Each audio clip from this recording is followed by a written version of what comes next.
Ana buka set. Bismillahirrahmanirrahim. Assalamualaikum warahmatullahi wabarakatuh. Alhamdulillah wassalatu wassalamu ala Rasulillah wa ala alihi wa sahbihi wa man walah. Wala haula wala quwata illa billah amma ba'du. Selamat pagi sobat muslim, para pendengar Radio Muslim Yogyakarta. Kembali lagi bersama kami di 1467 AM www.radiomuslim.com. Radio Muslim Yogyakarta memurnikan akidah, menebarkan sunnah. Alhamdulillah kembali kita bersua pada kesempatan di pagi hari ini Sobat Muslim. Di edisi hari Sabtu, tanggal 9 atau tanggal 10 Rajab 1443 Hijriah yang bertepatan dengan tanggal 12 Februari 2022 Masehi. Kita bersua di pagi hari ini pada pukul 9 lebih 2 menit waktu Indonesia Barat. Insyaallah Ta'ala kita akan kembali mengikuti program acara selanjutnya, yakni program Khazanah Islam. Di mana dalam program Khazanah Islam pada pagi hari ini akan kita dengarkan dan simak kembali kelanjutan kajian rutin spesial parenting Islami bersama guru kita, Ustadz Abu Salma Muhammad, Hafizallahu Ta'ala. Kajian spesial parenting Islami, serial mendidik anak dengan bertanya jawab dari buku risalah yang berjudul As'ilah wa Ajwibah li Sighari ma la yastagni anhul kibaru, karya Syekh Salim bin Sa'ad At-Tawil, Hafizallahu Ta'ala. Dan Sobat Muslim, insya Allah pada pagi hari ini kita akan masuk pada pertemuan berikutnya, yakni di pertemuan yang ke-39. Pertemuan yang ke-39 dengan pembahasan lanjutan di pertanyaan ke-82. Dan kami ingatkan bagi Sobat Muslim yang ingin bertanya atau berkonsultasi di pagi hari ini kepada Ustadz Abu Salma Muhammad, silakan pertanyaan Sobat Muslim dapat disampaikan melalui layanan chat WhatsApp atau pesan singkat SMS di nomor 0823 2727 5333. Dan baiklah Sobat Muslim, Alhamdulillah kita telah dibersamai secara langsung dengan beliau, Ustadzuna Abu Salma Muhammad, Hafizallahu Ta'ala. Kita sapa terlebih dahulu beliau. Assalamualaikum warahmatullahi wabarakatuh, Ustadz. Ya, Waalaikumsalam warahmatullahi wabarakatuh. Ya, bagaimana kabar Ustadz di pagi hari ini, Ustadz? Baik Mas Yusuf, Alhamdulillah sehat walafiat. Alhamdulillah, barakallahu fikum, Ustadz. Baik, barakallah. Baik Sobat Muslim, para pendengar Radio Muslim Yogyakarta, dimanapun Sobat Muslim berada, rahimakumullah, Alhamdulillah. Di pagi hari ini yang kita nantikan telah hadir bersama kita, guru kita Ustadzuna Ustadz Abu Salma Muhammad, Hafizallahu Ta'ala. Dan insya Allah sesaat lagi beliau akan menyampaikan kembali materinya dari pembahasan sebuah risalah, buah karya Syekh Salim bin Sa'ad At-Tawil, Hafizallahu Ta'ala, yakni As'ilah wa Ajwibah li Sighari ma la yastagni anhul kibaru. Dan kita akan masuk pada pembahasan selanjutnya pada pagi hari ini, yakni di pembahasan pertanyaan yang ke-82. Untuk itu, mari kita sama-sama persiapkan diri. Kita siapkan alat tulis beserta lembaran catatan kita kembali, agar kita bisa sama-sama mengambil banyak faedah ilmu bermanfaat. Kemudian kita ilmui dan kita amalkan di kehidupan kita sehari-hari. Dari studio Radio Muslim Yogyakarta, kami mengucapkan selamat mendengarkan. Kepada Ustadzuna dipersilakan, faliyatafadhol masykur. Nah, Mas Yusuf, jazakallah khair. Bismillah. Innal hamdalillah nahmaduhu wa nasta'inuhu wa nastaghfiruhu wa natubu ilaih wa na'udzu billahi min syururi anfusina wa min sayyiati a'malina. May yahdihillah fahuwal muhtad wa may yudlil falan tajida lahu waliyyan mursyida. Asyhadu an la ilaha illallah wahdahu la syarika lah wa asyhadu anna Muhammadan abduhu wa rasuluh la nabiyya ba'dahu amma ba'du. Fa inna asdaqal kalami kalamullah wa khairul hadi hadi Muhammadin sallallahu alaihi wa ala alihi wasallam wa syarrul umuri muhdatsatuha wa kullu muhdatsatin bid'ah wa kullu bid'atin dhalalah wa kullu dhalalatin finnar amma ba'du. para ikhwah pendengar Radio Muslim Jogja dimanapun antum berada, dan para ikhwah sekalian yang mengikuti kajian kita di berbagai platform. Assalamualaikum warahmatullahi wabarakatuh. Alhamdulillah, kita memuji Allah Subhanahu wa taala dengan pujian dan sanjungan yang paling sempurna, yang berangkat dari kecintaan dan pengagungan hanya untuk dan kepadanya semata. Karena sanjungan itu adalah haknya, miliknya, dan untuknya semata. Salawat dan salam semoga senantiasa terlimpahkan kepada junjungan kita, ya, Nabi besar Muhammad sallallahu alaihi wa ala alihi wasallam, dan juga semoga senantiasa terlimpahkan kepada keluarga beliau yang suci, sahabat-sahabat beliau yang mulia, dan siapa saja yang mengikuti mereka hingga hari akhir kelak.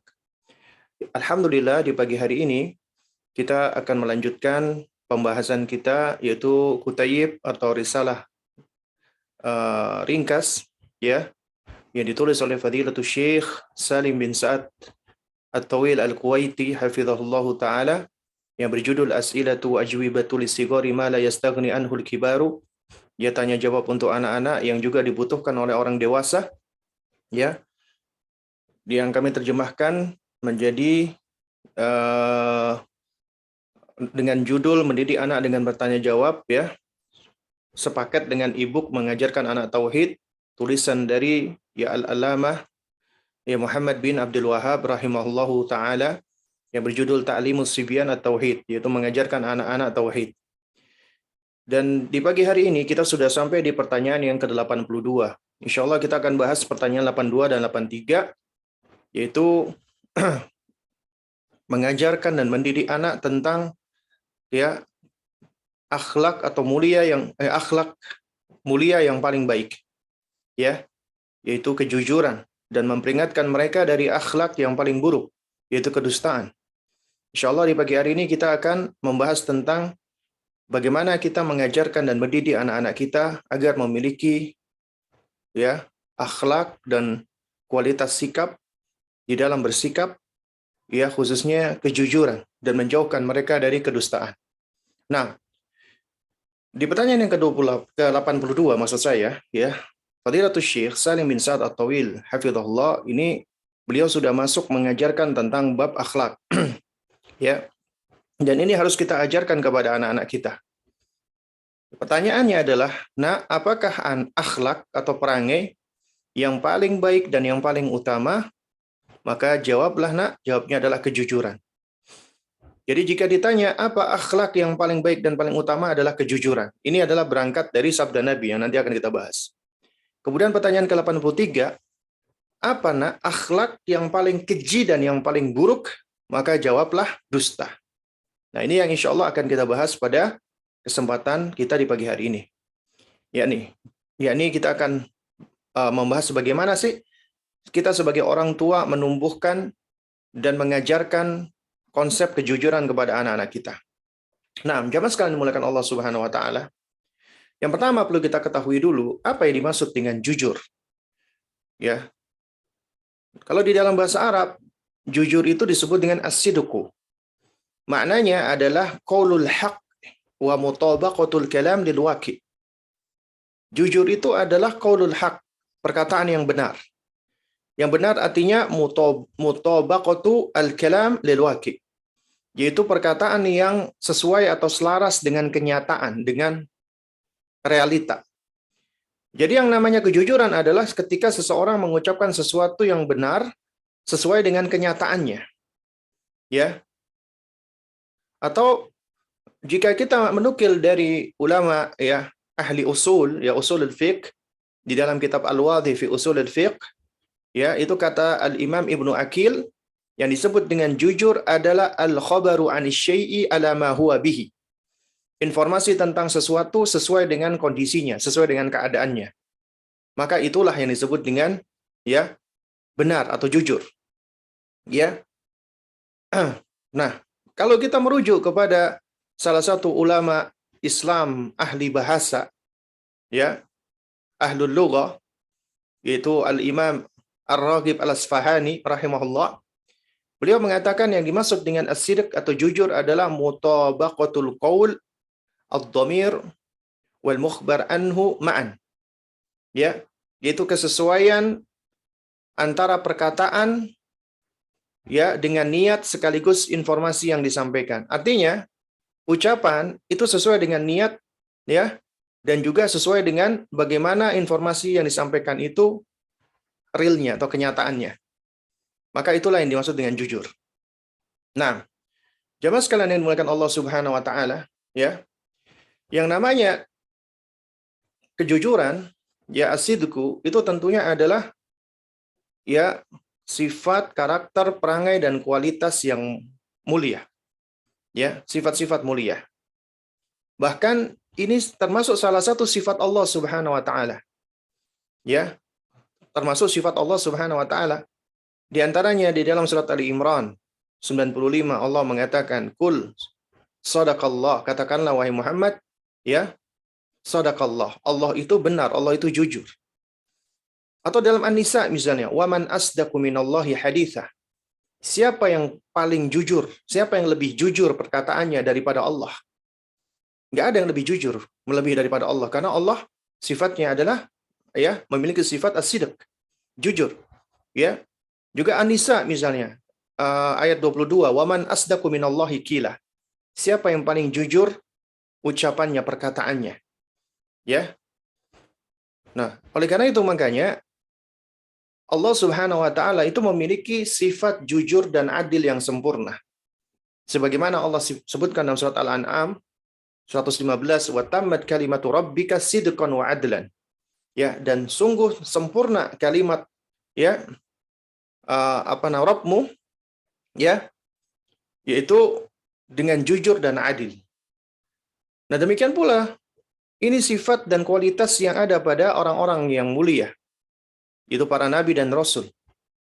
Misalnya, ketika Allah mensifati Nabiullah dan sekaligus khalilnya, yaitu Nabi Ibrahim alaihissalam, surat Maryam ayat 41 Allah mengatakan, "Wadhkur fil kitabi Ibrahim innahu kana ya siddiqan nabiyyah." Dan ceritakanlah wahai Muhammad di dalam Al-Qur'an tentang Ibrahim, sesungguhnya dia adalah seorang yang jujur lagi seorang nabi. Kemudian anaknya Ibrahim alaihissalam, seorang anak yang saleh, anak yang mulia, nabi yang mulia, Ismail ya, yaitu datuknya nabi kita yang mulia alaihissalam. Di dalam surat Maryam 4:54 Allah mengatakan, "Wadhkur fil kitabi Ismail innahu kana shadiqal wa'di wa kana rasulan nabiyyah." Dan ceritakanlah di dalam Alkitab, di dalam Al-Qur'an, wahai Muhammad, tentang Ismail, sesungguhnya dia adalah orang yang jujur dengan janjinya. Ya, dan dia adalah seorang rasul lagi nabi. Lalu kemudian kita lihat pula keturunannya Ibrahim alaihissalam dari jalurnya Ishak. Ya. Kemudian Ishak punya anak namanya Yakub. Yakub punya anak namanya Yusuf. Nah, Allah ketika menyebutkan tentang kualitasnya Nabi Yusuf dalam surat Yusuf 46, Allah mengatakan, "Yusuf wa ayyuhas siddiq." Yusuf, ya, wahai Yusuf, ya, orang yang jujur. Dan masih banyak lagi ketika Allah Subhanahu wa taala ketika memuji dan mengatributkan sifat-sifat kemuliaan ini kepada para nabi dan rasul. Nah, jadi di antara pijakan pertama, ya, ketika kita ingin mengajarkan tentang kejujuran, maka kita katakan ini adalah salah satu dari sifat Allah. Ya, Allah itu jujur di dalam perkataan, di dalam perbuatannya. Tidak mungkin Allah itu tidak jujur, nggak mungkin. Dan di antara konsekuensi sifat Allah, Allah mencintai kejujuran. Dan Allah mencintai ahlus sidqi, orang-orang yang jujur.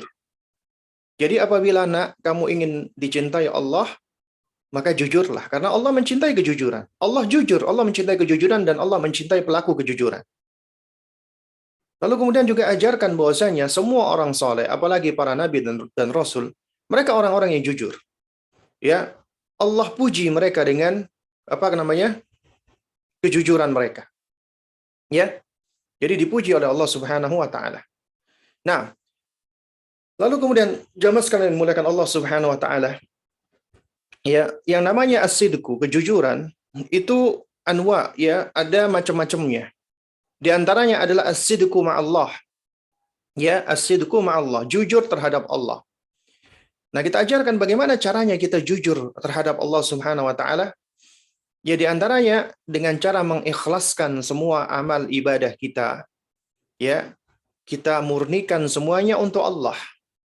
Itulah kejujuran yang sejati terhadap Allah. Karena Allah tahu apa yang kita tampakkan dan apa yang kita sembunyikan. Allah tahu apa yang ada di dalam hati kita, benak kita, pikiran kita. Orang lain nggak tahu, tapi Allah tahu.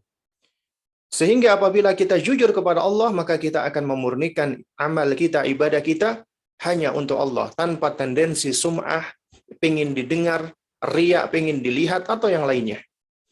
Dan kemudian orang-orang yang jujur kepada Allah, dia menghadirkan pengawasan dan perhatian Allah di segala hal. Yaitu muraqabatullah. Dia merasa diperhatikan Allah. Diawasi Allah. Kemudian ada as-sidqu ma'a Rasul. Ya, Afan sebelumnya ya, ini jaringan sempat putus ya. Nah, kita lanjutkan lagi. Nah, Fadal Ustaz. Nah. Baik. Jamaah sekalian mulakan Allah Subhanahu wa taala ya. Jadi kita berbicara tentang macam-macam kejujuran ya. Tadi udah kita bahas as-sidqu ma'allah, yang kedua adalah as-sidqu ma'a Rasul. Jujur terhadap Rasulullah. Bagaimana caranya jujur terhadap Rasulullah? Yaitu dengan cara kita ya membenarkan semua apa yang Rasulullah sampaikan. Kemudian menjadikan beliau sebagai teladan dalam segala hal. Menaati perintah beliau, menjauhi larangan beliau, dan tidak beribadah kecuali dengan tuntunan yang telah beliau ajarkan. Itulah jujur kepada Rasulullah. Kemudian ada as-sidqu ma'an nafsi. Jujur terhadap diri sendiri. Nah, ini penting ini. Kita perlu mengajarkan hal ini kepada anak-anak kita. Yaitu perlu jujur terhadap diri sendiri. Karena sesuatu yang paling dekat dengan diri kita adalah diri kita sendiri. Ya, makhluk yang paling dekat dengan diri kita adalah diri kita sendiri. Sehingga makhluk yang paling tahu tentang diri kita adalah diri kita sendiri. Ya. Nah, di antara cara jujur terhadap diri adalah tidak mencurangi diri. Loh, bagaimana? Dengan cara menampakkan apa yang berbeda dengan hatinya. Ini adalah orang-orang yang tidak jujur. Apa yang dia tampakkan berbeda dengan hatinya. Ini salah satu sifat nifaq. Ya. Ya, yaitu hendaknya seseorang tidak mencurangi dirinya. Ya, dengan cara apa? Dengan cara dia menunjukkan kebaikan padahal di dalam dirinya penuh dengan niat-niat buruk misalnya, ataupun keburukan ya. Lalu kemudian juga di antaranya adalah berusaha untuk lebih mengenali diri, aib-aib dan kekurangan diri. Ya. Serta mengakui kesalahan-kesalahan dan dosa-dosa kita. Lalu kemudian kita mohon ampun kepada Allah Subhanahu wa taala. Itu adalah as-sidqu ma'an nafsi. Nah, di antaranya dengan melaksanakan ketaatan, yaitu apa yang Allah perintahkan. Dan menjauhi kemaksiatan, karena kemaksiatan itu adalah ia menzalimi diri sendiri. Kemudian ada namanya as-sidqu ma'an nas, jujur kepada manusia, kepada orang lain. Tidak menipu, tidak berkhianat, tidak membual, ya. Ada pula ya as-sidqu ma'a al-walidain. Ya, dengan orang tua, jujur dengan orang tua dengan cara berbakti, berbuat baik, ihsan, menaati keduanya dalam perkara yang ma'ruf. Kemudian ada juga as-sidqu ma'al ikhwah, jujur dengan ya apa saudara-saudara kita, yaitu dengan bermuamalat yang baik, ya, yang komitmen dan seterusnya. Itu di antara macam-macam kejujuran yang perlu kita ajarkan kepada anak-anak kita. Nah, jemaah sekalian dimuliakan Allah Subhanahu wa taala, ya. Suatu hal yang juga penting harus kita ajarkan adalah ya bahwasanya selain kejujuran itu adalah merupakan bagian dari sifat Allah dan Allah mencintai kejujuran, Allah mencintai orang-orang yang jujur. Juga merupakan atribut atau karakter dari orang-orang soleh, terutama para nabi dan rasul. Nah, selain itu juga orang-orang yang jujur itu akan bermanfaat bagi orang tersebut, ya. Terutama di hari akhir, di hari kiamat. Dan orang-orang yang jujur maka tidak ada balasan baginya kecuali surga Allah Subhanahu wa taala. Allah Subhanahu wa taala berfirman, ya, qala Allahu hadza yaumu yanfa'us shadiqina sidquhum lahum lahum jannatun tajri min tahtiha al-anharu khalidina fiha abada. Ya, di dalam surat Al-Maidah 119 Allah mengatakan, qala Allah hadza yaumu yanfa'us shadiqin sidquhum. Ini adalah hari yang orang-orang jujur itu ya mendapatkan manfaat atas kejujuran mereka. Lahum jannatun tajri min tahtihal anhar. Ya, bagi mereka surga yang mengalir di bawahnya sungai-sungai. Khalidina fiha abada. Mereka kekal di dalamnya untuk selama-lamanya. Ya. Nah, lalu kemudian juga kita ajarkan kepada anak-anak kita bahwasannya ya, yang namanya kejujuran itu akan membawa kepada ketentraman, kedamaian. Orang yang nggak jujur nggak akan tenang, nggak akan tentram, hidupnya gelisah dan ragu-ragu. Kenapa? Karena dia menyampaikan sesuatu yang tidak sesuai dengan realita, nggak sesuai dengan kebenarannya. Makanya Nabi SAW mengatakan, fa'inal kadhiba raiba wasidqa tuma'ninah.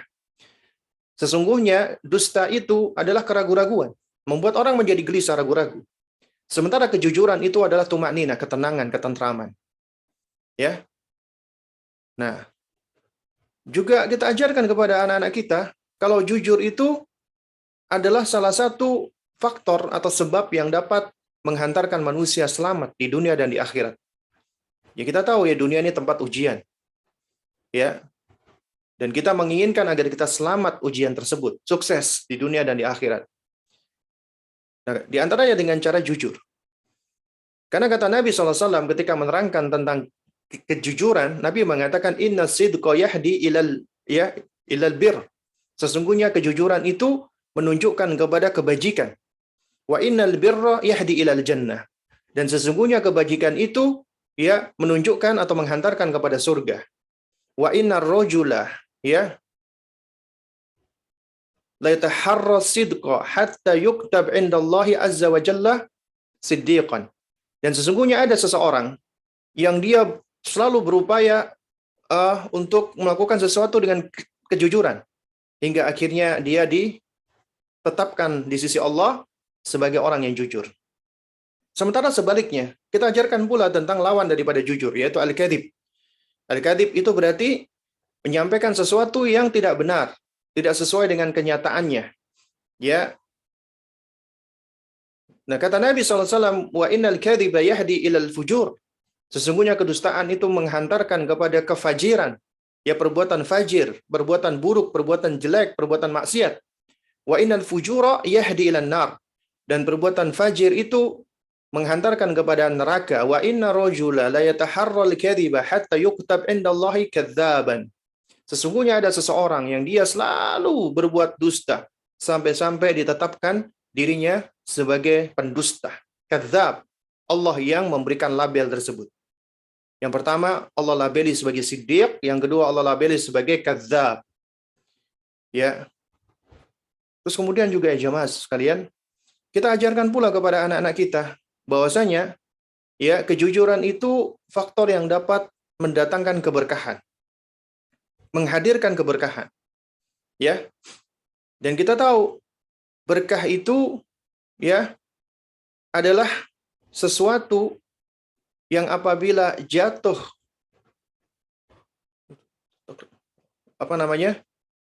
kepada suatu hal, maka sesuatu yang dijatuhi keberkahan itu akan memberikan kemanfaatan, akan memberikan ya kecukupan.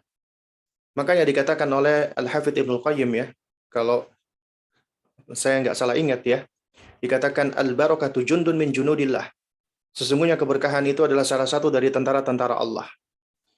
Idza waqa'at fil mal, apabila keberkahan itu jatuh ke harta, maka akan menjadikan harta itu mencukupi meskipun jumlahnya sedikit. Karena keberkahan tidak dilihat dari kuantitas. Ya, sedikit tapi mencukupi, itu berkah. Banyak tapi tidak mencukupi, maka itu hilang berkahnya. Dan ini memang demikian kenyataannya. Banyak orang gajinya besar. Ya, sebulan itu mungkin gajinya 50 juta, 100 juta, tapi merasa nggak cukup. Karena nggak ada keberkahan di dalam hartanya. Sementara mungkin ada orang, dia kerja, ya gajinya sebulan mungkin cuma 3 juta, atau 2,5 juta, atau bahkan kurang. Tapi dia cukup. Nggak punya hutang, hidupnya tenang. Allahu Akbar. Itulah keberkahan ya jamaah sekalian. Demikian pula apabila al-barakatu idza waqa'at, ya, bil walad, apabila keberkahan itu jatuh kepada anak-anak, maka aslahathu, maka akan menjadikan anak itu menjadi anak yang saleh. Ya, ketika keberkahan itu jatuh kepadanya. Nah, di antara sebab mendapatkan keberkahan itu adalah kejujuran. Di sini Nabi menunjukkan ini, ya, misalnya kejujuran di dalam bertransaksi, di dalam bermuamalat, itu mendatangkan keberkahan. Sebagaimana kata Nabi SAW, ya, al-bay'ani bil khiyari ma lam yatafarraqa. Ya, yaitu dua orang yang saling berjual beli itu memiliki hak khiyar, hak opsi untuk lanjut atau batal selama mereka belum berpisah. Ya. Nah, kemudian kata Nabi SAW, fa in sadaqa wa bayyana burika lahuma fi bai'ihima. Apabila keduanya jujur dan saling menjelaskan tentang barang dagangannya, barang jualannya, maka keduanya akan diberkahi. Ya, maka transaksi keduanya akan diberkahi oleh Allah Subhanahu wa taala. Tapi wa in katama wa kadzaba, ya, muhiqqat barakatu bai'ihima. Ya. Akan tetapi apabila keduanya menyembunyikan dan kemudian saling berdusta, maka Allah akan hilangkan keberkahan dari jual belinya. Nah, jamaah sekalian dimuliakan Allah Subhanahu wa taala. Karena itu penting bagi kita untuk menumbuhkan terus, ya, dengan penuh kesabaran tentunya, dan bertahap, berproses, tidak tergesa-gesa, ya, kepada anak-anak kita tentang konsepsi kejujuran. Karena kejujuran itu nggak bisa lepas dari keimanan. Kalau kita tengok nih misalnya surat Al-Baqarah ayat 177, ya. Coba kita perhatikan surat Al-Baqarah 177. Allah Subhanahu wa taala berfirman, "Laisal birra an tuwallu wujuhakum qibalal masyriqi wal maghribi." Ya, bukanlah kebajikan engkau sekedar menghadapkan wajahmu ke arah timur atau ke arah barat. Ya. Jadi yang namanya kebajikan itu bukan sekedar menghadapkan wajah ke arah timur ataupun barat, ya. Walakinnal birra, akan tetapi yang namanya kebajikan itu adalah man. Nah, perhatikan nih. Amana billah, yaitu orang yang beriman kepada Allah, wal yaumil akhir, dan beriman kepada hari akhir, wal malaikah, dan malaikat, wal kitab, dan kitab, wan nabiyyin, dan para nabi. Nah, ini keimanan nih. Iman kepada Allah, hari akhir, malaikat, kitab suci, dan para nabi. Kemudian baru masuk ke dalam buktinya, prakteknya, amalnya, wa atal mala ala hubbihi, dan apa? Memberikan harta yang dicintainya, ya. Yang pertama kepada siapa? Dzawil qurbah, kepada kerabatnya. Nah, diajarkan kita di dalam Al-Qur'an, kita mensedekahkan harta yang kita senangi, ya, urutannya adalah pertama kepada dzawil qurbah, kepada kerabat kita. Orang-orang terdekat kita secara kekerabatan. Wal yatama, anak-anak yatim. Wal masakina, orang-orang miskin. Wabnas sabil, orang-orang yang melakukan perjalanan dan mungkin dia kehabisan bekal atau kesulitan. Wasailina, dan orang yang meminta-minta. Wa fi riqabi, dan orang-orang yang maksudnya hamba-hamba sahaya yang dimerdekakan. Ya. Nah, jadi yaitu kita mengeluarkan harta kita dengan urutan seperti tadi, maka itu adalah termasuk bagian dari kebajikan, ya. Kemudian baru wa aqamas shalah, menegakkan salat, wa ataz zakah, menunaikan zakat, wal mufuna bi ahdihim idza ahadu, ya, dan menepati janji apabila dia berjanji, was-sabirina fil ba'sa'i wad-dhara'i wa hinal ba's. Kemudian, ya, bersabar di dalam kesempitan, kesulitan, dan ketika dalam kondisi huru-hara ataupun perang. Nah, kemudian coba perhatikan, kata Allah. Semua ini Allah sebutkan dengan ulaikal ladzina shadaqu. Mereka itulah orang-orang yang jujur. Mereka itu orang-orang yang benar. Apanya? Imannya. Wa ulaika humul muttaqun, dan mereka itu adalah orang-orang yang bertakwa. Jadi orang-orang melakukan semua kebajikan ini, mereka disebut dengan orang-orang yang shadaqu wal muttaqun. Orang-orang yang jujur, siddiqun, dan muttaqun, dan orang-orang yang bertakwa. Jadi sangat erat kaitan antara kebajikan dengan kejujuran dan ketakwaan, dan kontennya di dalamnya adalah iman dan amal soleh. Keimanan dan beramal soleh. Nah, jemaah sekalian yang dimuliakan Allah Subhanahu wa taala, ya. Ketika kita mengajarkan ya kejujuran kepada anak-anak kita, ya. Nah, di antara yang bisa kita jelaskan, kita ajarkan adalah ya, nah, manakala kamu berbuat kejujuran, ya, maka kebaikan dari kejujuran itu akan kembali lagi kepada dirimu sendiri. Ya, semua amal kebaikan yang kita lakukan, nah, maka kaidahnya dan konsepnya, apapun yang kita lakukan, semuanya kebaikan itu akan kembali kepada hamba itu sendiri. Kenapa demikian? Karena Allah Subhanahu wa taala sejatinya tidak butuh dengan kita, dengan manusia, dengan amal perbuatan kita dan seterusnya, ya. Akan tetapi, ya, kitalah yang butuh dengan Allah Subhanahu wa taala, ya. Kita yang butuh untuk mendekat kepada Allah, meminta tolong kepada Allah Subhanahu wa taala, ya. Nah, sementara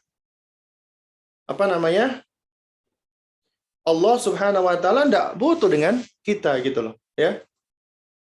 Nah, karena itu kita ajarkan kepada mereka, kaidahnya adalah apa?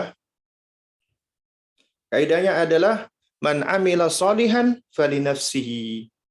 Siapa yang beramal soleh, maka itu adalah untuk dirinya sendiri. Artinya, kebaikan itu adalah untuk dirinya sendiri.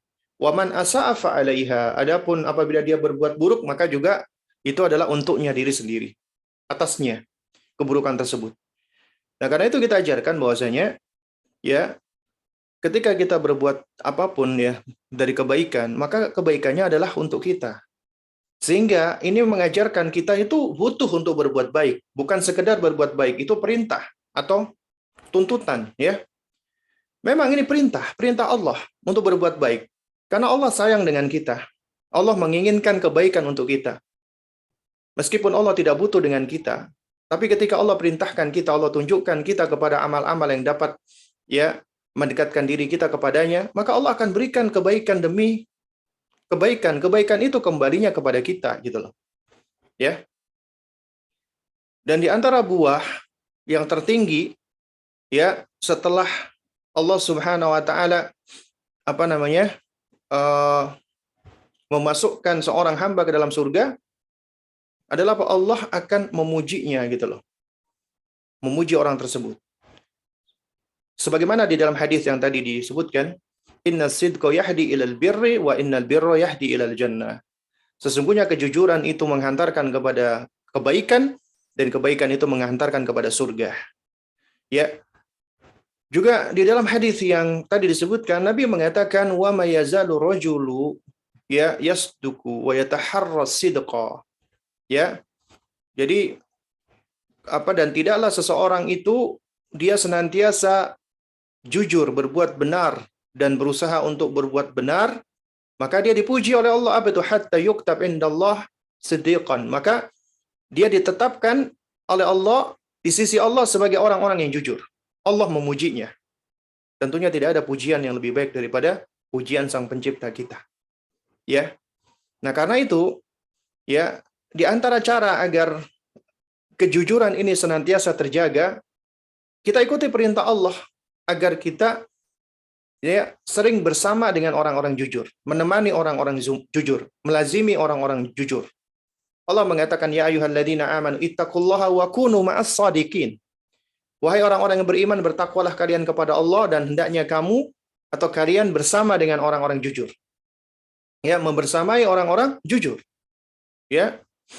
Nah, dan dengan kejujuran seseorang akan mendapatkan berbagai macam kebaikan, mendapatkan keberkahan, fa in sadaqa wa bayyana burika lahum fi bai'ihima. Ya, apabila dia keduanya jujur dan saling menerangkan, maka akan diberkahi.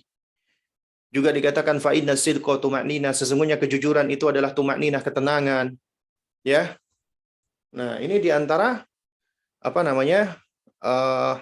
manfaat ketika seseorang jujur. Bahkan kejujuran itu dapat menghantarkan kepada husnul khatimah, ya, yaitu akhir yang baik.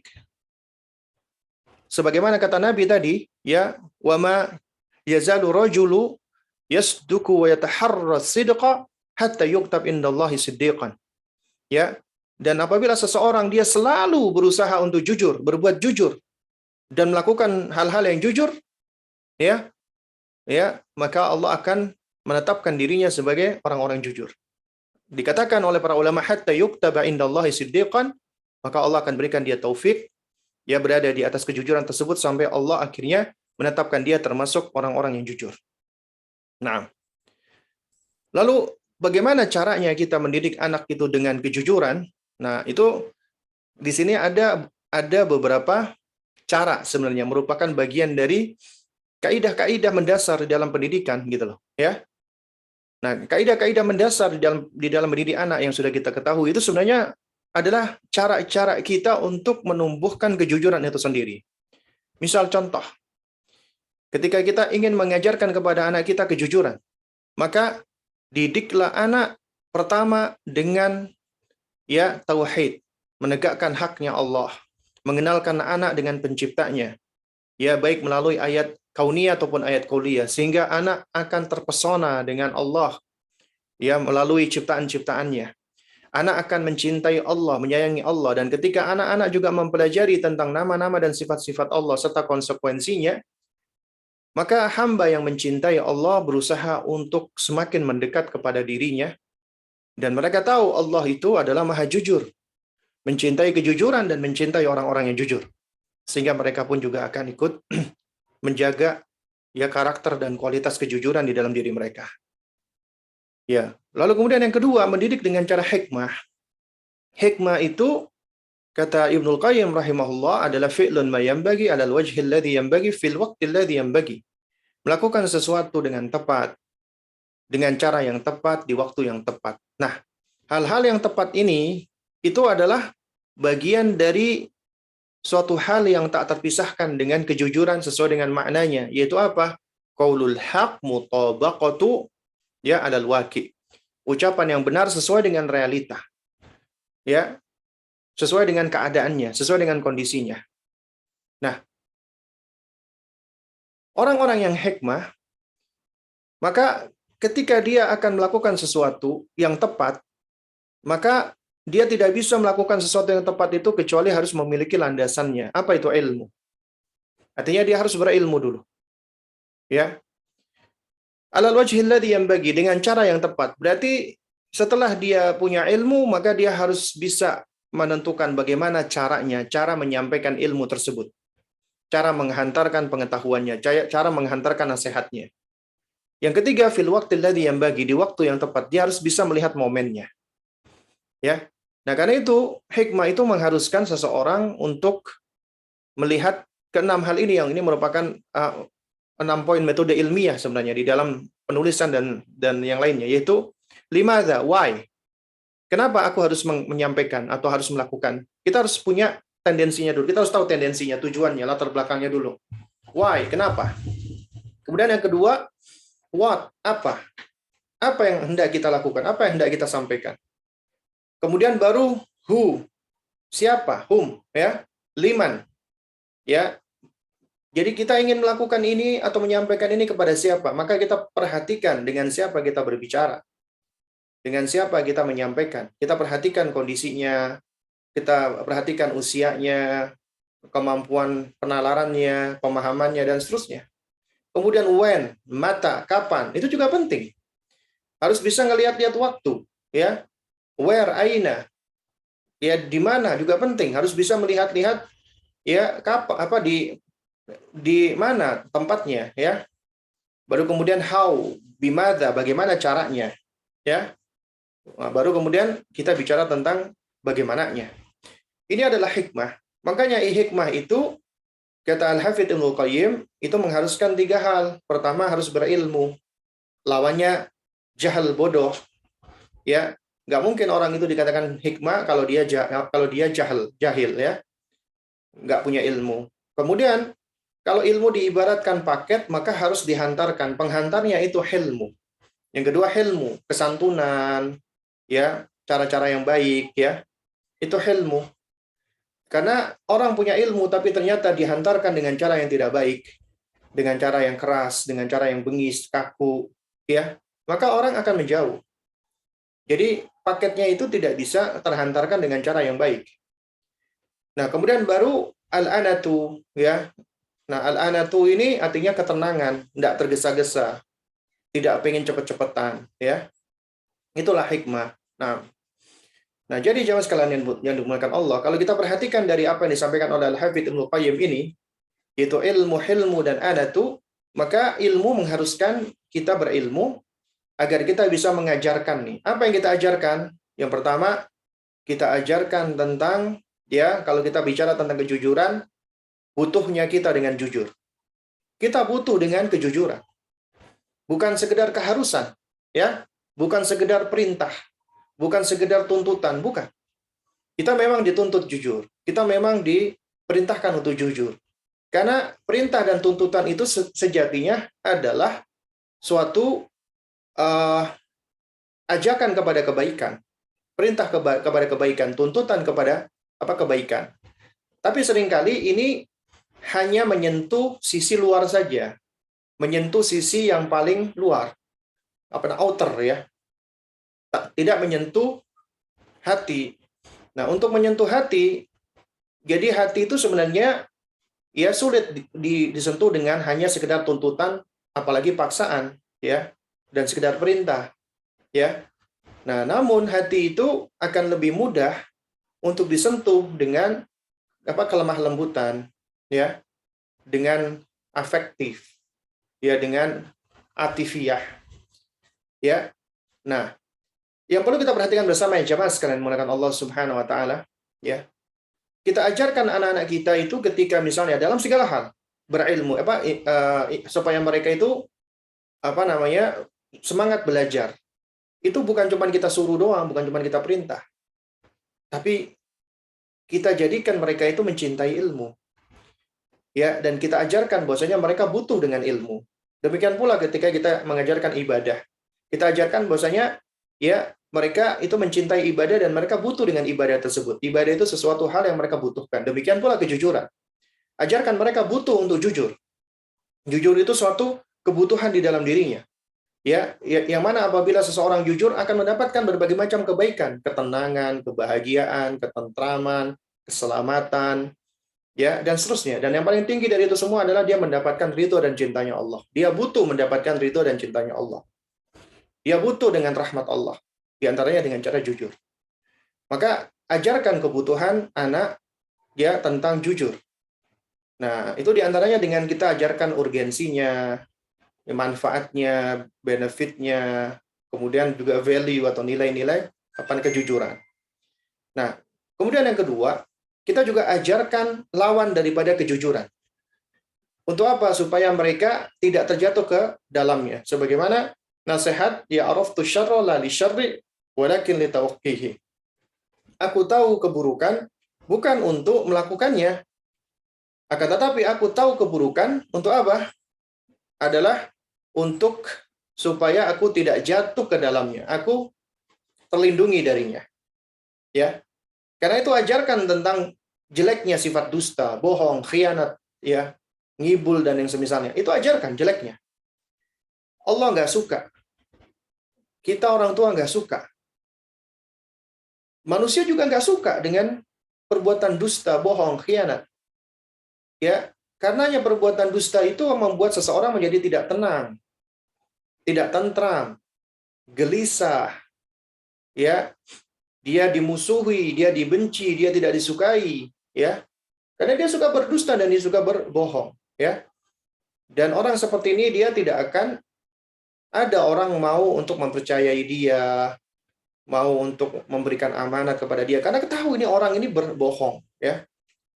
Nah, lalu kemudian hilmu, maka kita ajarkan ini semua dengan cara yang lemah lembut, yang santun.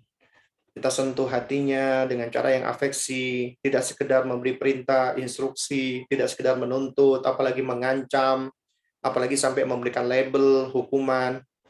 Ya. Bahkan ya kata para ulama dan ahli pendidikan, yang menyebabkan anak itu jatuh kepada kedustaan karena sikap-sikap keras orang tua. Ya, keras. Kemudian suka melabeli anak, menvonis anak, suka membanding-bandingkan anak. Ini yang ternyata dapat melahirkan anak itu berbuat dusta, bohong, dan nifaq. Kemudian yang ketiga, anatu. Anatu itu dengan cara tidak tergesa-gesa, tidak istijal. Yaitu ajarkan ini semua secara bertahap, sedikit demi sedikit, pelan-pelan, dan sabar. Tidak sekaligus dan jangan pernah mengharapkan semuanya itu instan. Nah, baru kemudian yang berikutnya, kiat berikutnya, ajarkan anak kejujuran dengan cara apa? Memberikan keteladanan. Karena keteladanan itu salah satu kaidah penting, bahkan prinsip, bahkan rukun di dalam pendidikan. Yang apabila hal ini hilang atau runtuh, maka seringkali akan menyebabkan pendidikan itu menjadi runtuh dan hancur. Apa itu teladan? Keteladanan. Ya. Nah, karena itu untuk menumbuhkan kejujuran pada anak, maka diawali dengan diri kita sebagai orang tua. Harus menjadi orang tua yang jujur. Ya. Harus menjadi orang tua yang jujur. Jujur terhadap Allah, jujur terhadap Rasulullah, jujur terhadap diri sendiri, jujur terhadap orang lain, orang tua, pasangan, anak, semuanya jujur. Ya. Kemudian juga butuh kerjasama nih antara suami istri, pasangan, di dalam menjaga keharmonisan dan kekompakan. Kenapa? Karena apabila ada ketidakkompakan, ayahnya ngomong A, ibunya ngomong B, itu menimbulkan kebingungan pada anak. Confused. Sehingga mereka labil. Dan kelabilan ini itu salah satu sebab anak itu bisa berbuat dusta. Ya. Kemudian yang berikutnya adalah hendaknya orang tua itu dia lebih memperhatikan ya perilaku mereka dibandingkan ucapan mereka. Karena anak itu lebih dipengaruhi dengan perbuatan atau perilaku kita daripada perkataan kita. Karena itu, ya, jangan khawatir ketika ucapan kita nggak didengar sama anak-anak kita. Tapi khawatirlah ketika mereka selalu memperhatikan kita. Karena mereka sejatinya cerminan dari diri kita. Makanya hati-hati di dalam berucap dan berbuat. Ya, kepada anak-anak kita. Karena seringkali buah dari hasil daripada inkonsistensi orang tua itu adalah mengajarkan kedustaan pada anak. Itu inkonsistensi dalam hal perkataan dan perbuatan, nggak sinkron. Ya, ucapannya mengatakan, ayo sholat nak, tapi abinya nyuruh sholat ternyata masih nyantai-nyantai main handphone, nggak konsisten. Ya, jadi orang tua harus menjadi contoh. Ya, makanya harus berhati-hati di dalam berucap dan berbuat. Ya, termasuk di dalam memberikan janji, harus hati-hati dan harus dipenuhi ketika seseorang itu berjanji. Berusaha memenuhi ya ketika dia telah berjanji, ya. Kemudian ikat anak-anak itu dengan figur-figur mulia. Dengan memberikan cerita atau kisah-kisah orang-orang yang mulia seperti para nabi, para sahabat, para ulama agar mereka terikat nih dengan figur-figur tersebut, ya. Nah, kemudian yang berikutnya, cara menumbuhkan kejujuran pada anak dan menjauhkan dari dusta adalah dengan memberikan nasihat. Setelah teladan, qudwah hasanah, baru mau itu hasanah. Kaidahnya, al-uswatul hasanah muqaddamah. Ya. Contoh yang baik itu lebih dikedepankan daripada al-mau'izatul hasanah, daripada nasihat yang baik. Jadi, contoh yang baik itu lebih berpengaruh pada anak daripada nasihat-nasihat yang baik. Makanya para ulama mengatakan al-uswa ablaghu anfa min adafil mawaid. Yang namanya contoh itu lebih gamblang, lebih bermanfaat, lebih efektif daripada ribuan nasihat. Nah, karena itu untuk menasehati anak, maka awali dengan afektif sebelum kognitif. Ya, awali dengan menyentuh hati sebelum kita menstimulasi akalnya. Ini metodenya orang-orang soleh, para nabi, para rasul. Dan ini yang dicontohkan oleh Luqman alaihissalam dan juga orang-orang soleh, para nabi dan rasul di dalam Al-Quran. Pertama dengan sapaan-sapaan yang baik, ya kan? Ya bunayyah, ya gulam, ya. Bahkan kadang-kadang Nabi SAW memanggil anak dengan kunyah, ya Aba Umair, ma fa'alan Nugair, ya Umma Khalid, hadha sana, ya, atau yang semisalnya. Itu adalah ucapan-ucapan yang menyentuh hati. ya, memberikan pengakuan, penghargaan, pemuliaan, anak merasa diakui, dihargai, dan dimuliakan, maka dia pun akan merespon dengan cara yang sama. Karena mereka hanya bisa bereaksi. Ya, mereka akan memberikan reaksi atas aksi kita. Apabila aksi kita itu baik, maka mereka juga akan bereaksi dengan cara yang baik. Ya. Nah, lalu kemudian juga ketika mendidik hendaknya itu dengan cara bervariasi agar tidak bosan. Ya, jadi nggak memberikan nasihat itu cuman ngomong aja, enggak. Atau hanya memberikan nasihat lisan aja, tidak. Memberikan nasihat kepada anak itu bisa dengan berbagai macam cara. Misalnya dengan cara bertanya jawab yang menyenangkan. Atau kuis. Anak itu suka loh. Kita itu membuat semacam kuis ya. Apa namanya? Teka-teki. Atau dengan cara kita berkisah, bercerita ya. Itu juga bagian dari nasihat ya. Atau juga misalnya kita bikin slogan-slogan, syiar-syiar. Ya, misalnya kita ambil quote-quote ya. Misalnya dari hadis Nabi SAW, misalnya ya, inna sidqa tumakninah ya. Sesungguhnya kejujuran itu adalah ketenangan ya. Kita perdengarkan disuruh dia hafalkan. Ya. Atau misalnya kita ambil ada potongan-potongan quote ya, atau dari ayat Al-Qur'an atau dari hadis Nabi. Kemudian kita print, kita gunting, kemudian kita tempel di kamarnya ya agar mereka selalu membacanya ya, atau yang semisal. Ya, itu diantara cara-cara agar bisa mengikat mereka dengan konsepsi kejujuran tersebut. Nah, baru kemudian setelah itu kita bicara tentang mengajari anak dengan pembiasaan ta'wid. Dan anak itu akan tumbuh sesuai dengan kebiasaan yang dibiasakan kepadanya. Untuk mengajarkan pembiasaan, itu ada langkahnya. Langkah ta'wid yang pertama diawali dengan tahbibuhum ilaihi. Menjadikan mereka cinta terlebih dahulu dengannya, yaitu dengan kejujuran. Ya, kita tumbuhkan dulu al-hub atau mahabbah, karena hub atau mahabbah ini mesinnya, motor penggeraknya. Ya. Kemudian yang kedua adalah kita pilihkan dulu ini, ya. Apa namanya? Fal aham bil muhim. Mana yang paling penting dulu, yang lebih diprioritaskan dulu nih. Ya, sebelum yang lainnya, sebelum yang penting-penting lainnya. Kemudian kita pilihkan juga mana yang paling mudah dulu, yang ringan dulu sebelum yang berat-berat. Kemudian kita ajarkan qalilan, ya sedikit demi sedikit, ya. Halan fahalan, syai'an fa syai'an. Ya, jadi sedikit-sedikit hingga sudah menjadi kebiasaan baru kita berpindah ke pembentukan kebiasaan yang berikutnya. Nah, ini yang disebut dengan at-tadarruj atau step by step. Ya, bertingkat, bertahap, tidak instan, tidak pengen cepet-cepetan. Kemudian yang nggak kalah penting adalah harus ada tikror, ya, berulang, repetisi, ya, harus berulang-ulang. Karena kalau nggak akan cenderung dilupakan. Dan istimror, continue, terus-menerus. Dan harus ada murojaah, harus ada apa namanya? Kondisi kita mengingatkan. Nah, lalu kemudian juga nggak kalah penting adalah mendidik mereka juga dengan aturan-aturan dan juga dengan perhatian. Istilahnya mendidik mereka dengan apa? Dengan an-nizam wal ihtimam. Ya, rules and rules and relations ya. Jadi memberikan mereka aturan dan memberikan mereka perhatian, ya. Dan ingat, ya, kaidahnya adalah apabila orang tua hanya memberikan aturan saja, nizam saja, maka ini adalah orang tua yang otoriter. Cuma berikan aturan tok. Maka anak akan cenderung menjadi pemberontak. Dia tertekan. Dan juga ada anak yang akan cenderung menjadi anak yang asosial, menutup diri. Kenapa? Karena dia dididik di dalam keluarga yang otoriter, hanya memberikan aturan, ya. Atau orang tua yang hanya memberikan atensi saja, tidak diberikan aturan, ya, orang tua yang permisif, ya, sehingga anak itu menjadi sangat bergantung kepada orang tuanya, nggak mandiri dan nggak tahu aturan, makanya kacau, fawdha. Ini anak-anak yang kacau, nggak tahu aturan, ya.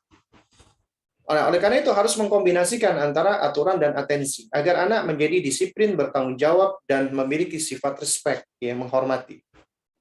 Nah, jadi ini diantara cara kita untuk mengajarkan mereka kejujuran, ya, yaitu jujur ketika mereka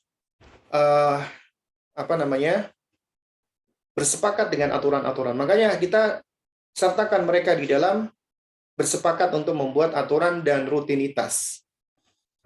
Manfaatnya ketika kita ajak mereka, maka anak akan belajar untuk mengenali keinginan, kemauan, perasaannya, dan mereka akan belajar untuk mengungkapkannya. Dia belajar untuk menyampaikannya. Kemudian anak juga akan belajar skill bernegosiasi. Ini penting. Dia belajar skill bernegosiasi dan bersepakat. Anak juga akan belajar untuk belajar berkomitmen, bertanggung jawab, belajar konsisten. Anak juga belajar konsekuensi, dampak, implikasi apabila dia melanggar. Dia belajar konsekuensi. Dia belajar implikasi dari apa perbuatannya. Anak juga belajar untuk mengalah dan menerima ketika pendapatnya, keinginannya tidak dipenuhi. Nah, baru kemudian kita masuk ini, yaitu mendidik dengan memberikan motivasi dan ancaman. At-targhibu wa tarhib ya. Kaidahnya at-targhibu muqaddam ala tarhib. Ya, mendorong anak lebih dikedepankan ya daripada memberikan ancaman-ancaman. Karena itu kita tidak memperbanyak ancaman, terutama di usia masih tufulah, kanak-kanak. Silakan Anda memberikan ancaman ketika anak sudah masuk usia hazawar, tapi tentunya ya kaidahnya tetap asalnya lebih banyak diberikan motivasi, ya, yaitu memberikan motivasi dan ancaman. Itu penting. Tapi juga harus hikmah. Nah, baru kemudian yang terakhir, last but not least, adalah kita berikan reward and punishment, ya, iqab wa thawab, ya, thawab wa uqubah atau iqab, ya. Nah, tapi tentunya yang lebih kita dahulukan sekali lagi adalah pendekatan reward, apresiasi, itu lebih didahulukan daripada kita memberikan hukuman belakangan, ya. Nah, lalu kemudian juga perlu kita pahami bahwasanya ya yang namanya apresiasi tidak mesti harus berupa materi. Demikian pula hukuman tidak mesti harus berupa hukuman fisik atau pukulan. Kemudian juga memberikan apresiasi dan hukuman pada anak itu juga bertingkat-tingkat sesuai dengan jenis amalnya dan bervariasi. Tidak bisa digeneralisir semuanya. Ini memang ada kaidah-kaidahnya. Terus kemudian di dalam menumbuhkan hal-hal yang bersifat dengan konsep kejujuran, maka kita harus menekankan nih, kita apresiasi apabila anak kita jujur, meskipun dia salah, ya, namun dia mau jujur dan mengakui, itu jauh lebih baik, ya, ketimbang apa? Ketimbang anak yang mungkin dia merasa tidak bersalah, tapi dia tidak jujur, dia menyembunyikan, itu jauh lebih berbahaya. Karena itu apresiasi kejujuran anak, meski dia salah, tapi dia mengakui. Daripada kita cenderung langsung menyalahkan anak, sehingga anak akan cenderung membela dirinya. Karena manusia itu punya kemampuan self defense. Nah, self defense-nya itu bisa menghantarkan dia untuk berbuat dusta, untuk membela dirinya, menyelamatkan dirinya. Nah, kemudian juga yang nggak kalah pentingnya adalah kita perlu membedakan nih antara perbuatan fi'il dengan pelaku fa'ilnya. Ya, kita harus bedakan. Karena kaidahnya adalah ya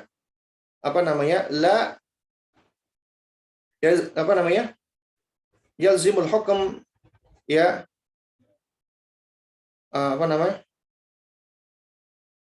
la yalzimu hukum al-fi'il ala al-fa'il ya, atau kama qala ya. Jadi menvonis perbuatan tidak serta-merta vonis kepada pelaku gitu loh. Ini kaidah ya. Yaitu ulama membedakan antara ya al-hukmu 'alal ain wal hukmu 'ala an-naw. Ya, atau al-hukmu 'alal fi'li wal hukmu 'alal fa'il. Itu dibedakan gitu. Makanya kaidahnya adalah ya laisa kullu man waqa'a fil kufri au fil bid'ati ya shara kafiran au mubtadi'an. Tidak setiap orang yang jatuh kepada perbuatan kekufuran atau kebid'ahan otomatis menjadi kafir atau mubtadi'. Enggak. Jadi di sini perlu dilihat dulu, apalagi ketika kita berbicara tentang mendidik anak-anak ya dengan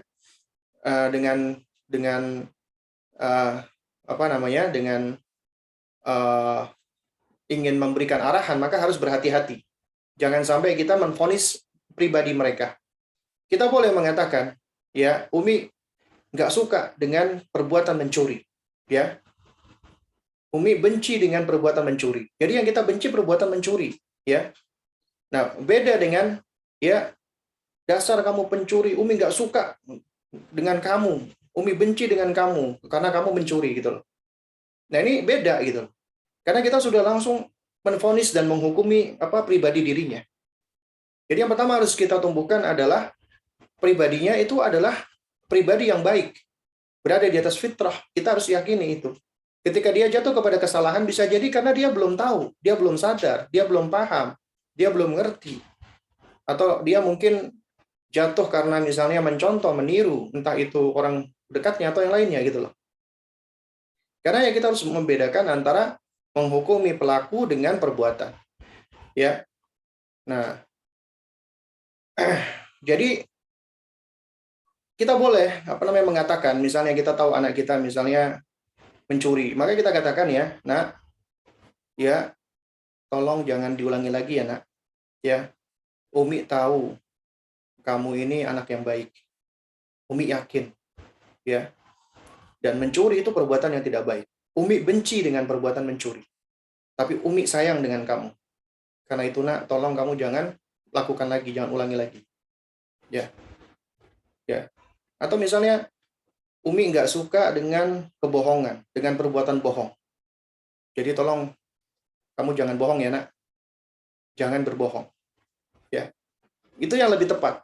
Alih-alih mengatakan dasar kamu anak pencuri, dasar kamu maling, dasar kamu anak pembohong, ya Umi benci sama maling, Umi benci sama pembohong. Berarti dia dia menganggap dirinya dia itu dibenci gitu. Padahal melakukan pendekatan kepada anak adalah tetap kita harus menjaga pribadinya, menjaga attachment kita dengan dia, ya bonding kita, koneksi kita, karena itu adalah kunci apabila kita ingin meluruskan dia, mengoreksi dia, ya. Nah, kemudian jangan lupa ya kita berdoa kepada Allah Subhanahu wa taala. Ya, minta kepada Allah Subhanahu wa taala agar Allah Subhanahu wa taala menjaga diri kita dan anak-anak kita terutama dari ya sifat-sifat yang jelek seperti kedustaan, ya. Nah, di antaranya adalah kita minta kepada Allah was'alullah ats-tsabat was-sidqa wal iman wal amal as-shalih. Ya, kita meminta kepada Allah sabat, keteguhan, as-sidq, kejujuran, iman dan amal saleh. Allah a'lam bishawab. Mungkin ini Mas Yusuf yang bisa disampaikan. Berikutnya mungkin ada pertanyaan. Ya, silakan. Ya, nah, Ustaz, jazakallah khairan Ustaz atas penyampaian materinya di pagi hari ini. Langsung saja Ustaz, kita bacakan beberapa pertanyaan yang mungkin akan kita bacakan pada pagi hari ini Ustaz. Pertanyaan pertama. Assalamualaikum warahmatullahi wabarakatuh Ustaz. Assalamualaikum warahmatullahi wabarakatuh. Ustadz, kapan waktu terbaik untuk saya memperdengarkan Al-Quran untuk janin saya? Apakah setiap waktu? Dan saya juga minta saran nama untuk anak laki-laki saya, Ustadz. Nah, tayyib ya. Jadi nggak bisa dipungkiri ya bahwasannya seorang ibu yang hamil, kemudian dia banyak tilawatul Quran, banyak membaca Al-Quran, berinteraksi dengan Al-Quran, itu akan mempengaruhi dia janinnya. Bahkan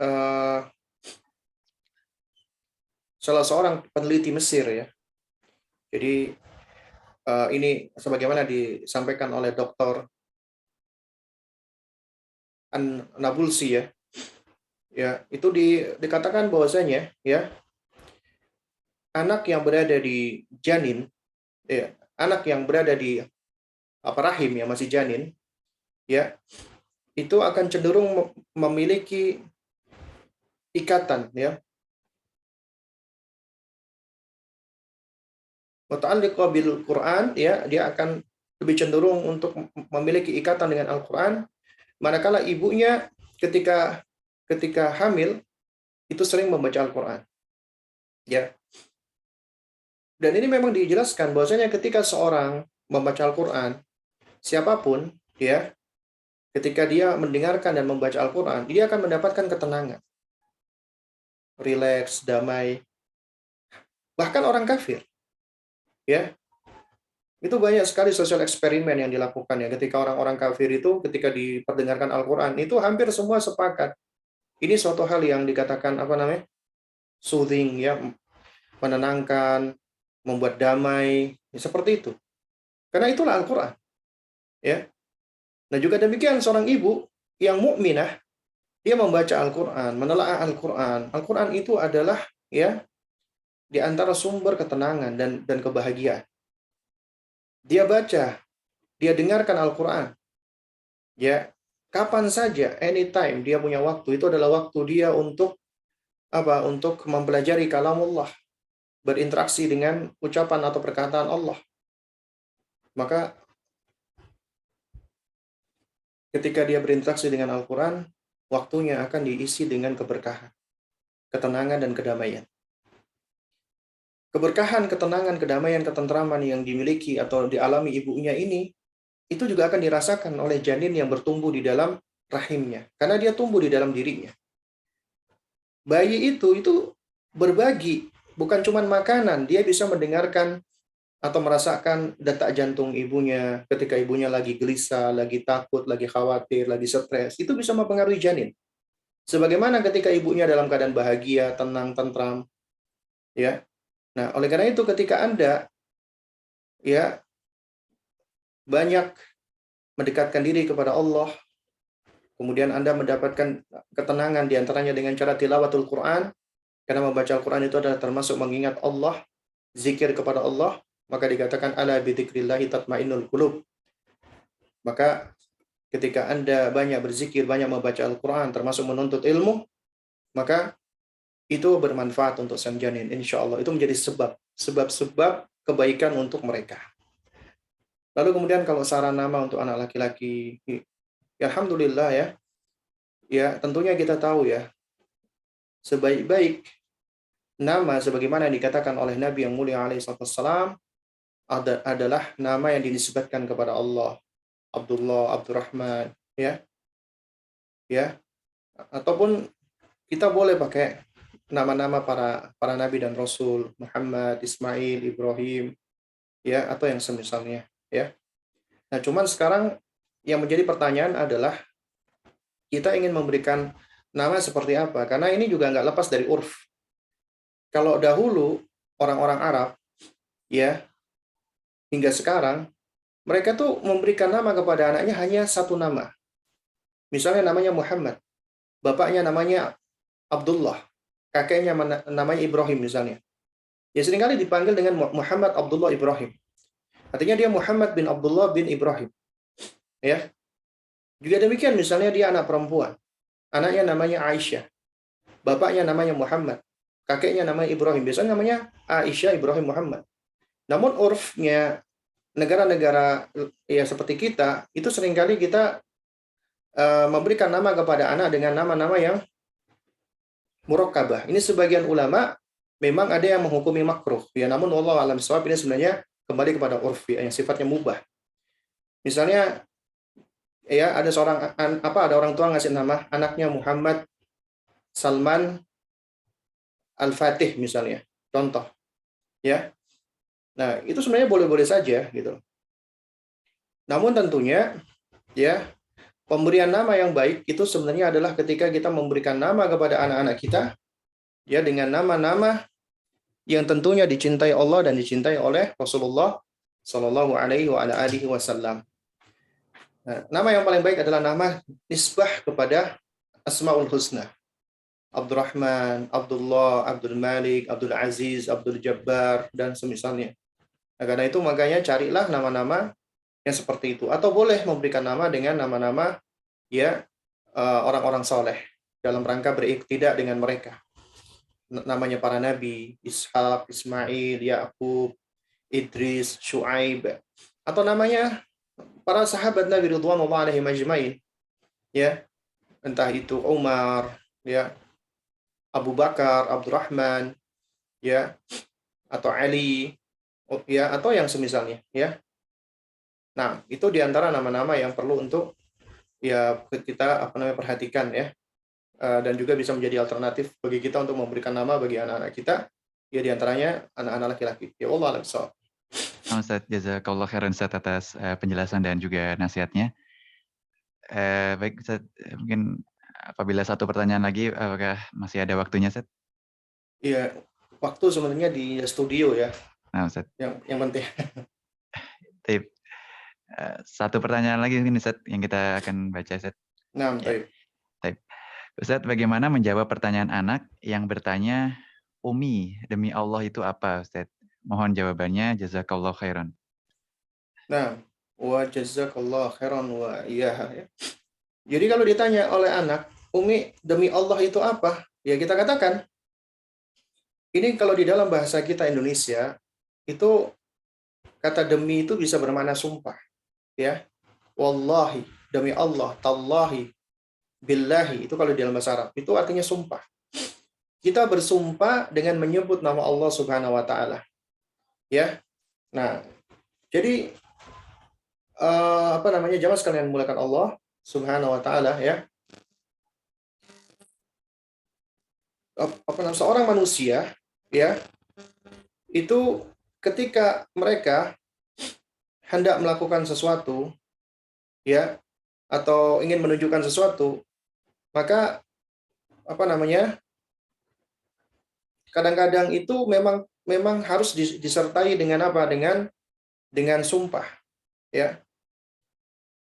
Sumpah itu menunjukkan adanya janji atau ikrar atau tekad dia untuk menguatkan apa yang dia sampaikan misalnya.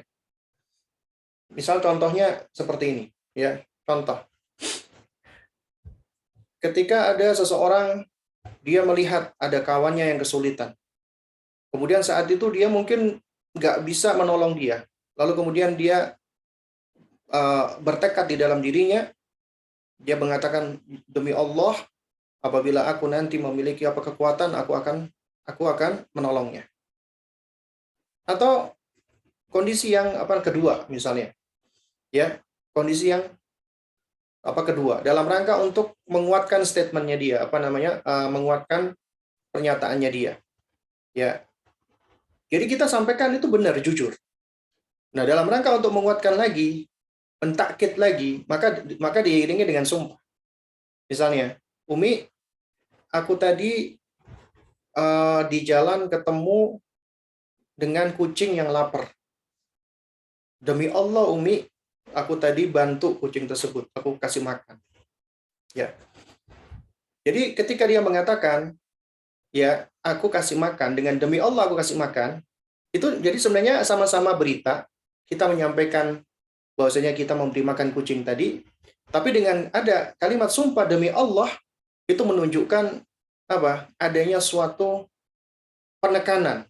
Aku benar-benar melakukannya, gitu loh. Nah, itu diantara maknanya. Atau misalnya juga contoh ketiga dalam rangka untuk mengingkari sesuatu seperti tuduhan misalnya. Ya, seperti tuduhan. Misalnya ketika ada seseorang yang dia dituduh mencuri, dia mengatakan demi Allah saya tidak mencuri. Ya, demi Allah saya tidak mencuri. Nah, ini adalah bab sumpah, bab al-qasam yang perlu kita ajarkan kepada anak-anak kita, dan ini juga sebenarnya itu ada bahasannya ya. Karena nggak boleh bagi makhluk bersumpah kecuali dengan menyebut nama Allah, dan boleh bagi Allah menyebut ya nama-nama makhluknya. Apabila Allah bersumpah dengan nama makhluk, berarti objek sumpah yang Allah sebutkan itu memiliki keistimewaan, memiliki keutamaan. Dan ketika Allah bersumpah, Allah kan maha jujur. Allah ketika menyampaikan sesuatu itu jujur. Nggak mungkin Allah itu berdusta, nggak mungkin. Tapi ketika Allah bersumpah, itu berarti Allah ingin menunjukkan ada penekanan di dalam sesuatu yang hendak Allah sampaikan di situ. Agar kita lebih fokus lagi, agar kita lebih memperhatikan lagi. Ya. Nah juga demikian ketika manusia, ketika dia bersumpah, dia sebenarnya ingin menunjukkan nih, ya ada sesuatu yang ingin dia tekankan di situ. Entah itu statementnya, atau entah itu dalam rangka untuk ikrar, atau dalam rangka untuk menolak tuduhan dan yang semisalnya. Dan manusia nggak boleh bersumpah kecuali dengan nama Allah. Apabila dia bersumpah dengan selain Allah, maka jatuh kepada kesyirikan. Ya. Nah, jadi kalimat demi Allah itu bermakna sumpah. Atau bisa bermakna demi itu untuk, ya, untuk. Jadi kalau kita ngomong dari sisi bahasa Indonesia, kan tentunya bahasa Indonesia beda dengan bahasa Arab ya. Demi bisa bermakna untuk. Misalnya, ya, aku mencari nafkah demi Allah, aku belajar demi Allah. Aku beribadah demi Allah. Nah, itu beda. Itu bukan kalimat sumpah. Artinya demi di sini untuk. Aku belajar untuk Allah. Aku melakukan amal soleh ini untuk Allah. Nah, itu artinya demi. Ya. Karena itu makanya kalimat demi kamu itu bukan artinya sumpah. Jadi bergantung kepada konteks dan niat. Misalnya kalau dia katakan ya demi ayahku, maka dikembalikan konteksnya dan tujuannya. Kalau dia bermaksud sumpah, jatuh kepada kesyirikan. Tapi kalau dia bermaksud demi adalah untuk ayahku aku bekerja, untuk ayahku aku mencari uang, ya, maka kalimat demi di sini bukan kalimat sumpah. Sama seperti itu ya, yang kalimat yang sempat viral itu sumpah lagi, sumpah uh, pramuka Trisakti itu, ya, yang diawali dengan kata demi. Sebagian orang ada mengatakan itu langsung syirik. Itu juga menvonis langsung syirik dengan cara takmim, menggeneralisir itu suatu hal yang kurang pas, kurang tepat karena dilihat konteksnya dan juga dilihat tujuannya dan niatnya, ya. Karena tentunya kita nggak bisa menghukumi ya satu bahasa, misalnya bahasa Indonesia itu sama dengan langsung kita menghukumi bahasa Arab. Kalau kalimat billahi, apa namanya, wallahi, Allahi dan yang semisalnya itu udah jelas bahasa sumpah. Tapi kalau kata demi di dalam bahasa Indonesia itu bisa bermakna sumpah dan bisa bermakna tidak, bukan sumpah. Ya, nah, wallahu a'lam bishawab. Nah, Ustadz, jazakallah khairan Ustadz atas jawabannya. Dan baik Ustadz, ya, itu merupakan pertanyaan terakhir kita yang bisa kita angkat dan kita bacakan pada pagi hari ini. Sekali lagi kami mengucapkan terima kasih atas kesediaan waktu Ustadz kembali pada pagi hari ini yang kembali bisa mengisi dan memberikan ilmunya kembali pada pagi hari ini. Jazakallahu khairan wa barakallahu fiik. Semoga Allah Subhanahu wa taala senantiasa memberkahi ilmu dan juga waktu Ustadz. Amin. Baik Sobat Muslim, para pendengar setia Radio Muslim Yogyakarta, dimanapun Sobat Muslim berada. Alhamdulillah, demikian telah kita simak kembali di dalam program Khazanah Islam pada pagi hari ini. Kelanjutan kajian rutin spesial Parenting Islami yang telah dibersamai oleh guru kita, Ustadzuna Abu Salma Muhammad Hafizallahu Ta'ala. Pembahasan sebuah risalah buah karya Syekh Salim bin Sa'ad At-Tawil Hafizallahu Ta'ala yang berjudul As'ilah wa Ajwibah li Siwari ma la yastalmi anhul kibaru. Dari pertemuan yang ke-39 pada pagi hari ini. Semoga membawa banyak manfaat bagi kita semua.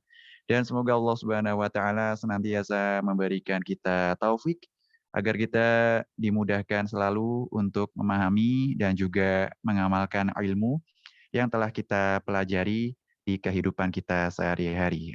Amin amin ya rabbal alamin. Insya Allah kajian ini rutin dapat kembali Sobat Muslim dengarkan di setiap Sabtu pagi mulai pukul 9 waktu Indonesia Barat, kajian spesial Parenting Islami bersama Ustadz Abu Salma Muhammad dalam program acara Khazanah Islam. Demikian kita akhiri dengan membaca doa kafaratul majlis. Subhanakallahumma wa bihamdika asyhadu an la ilaha illa anta astaghfiruka wa atubu ilaik. Wassalamualaikum warahmatullahi wabarakatuh.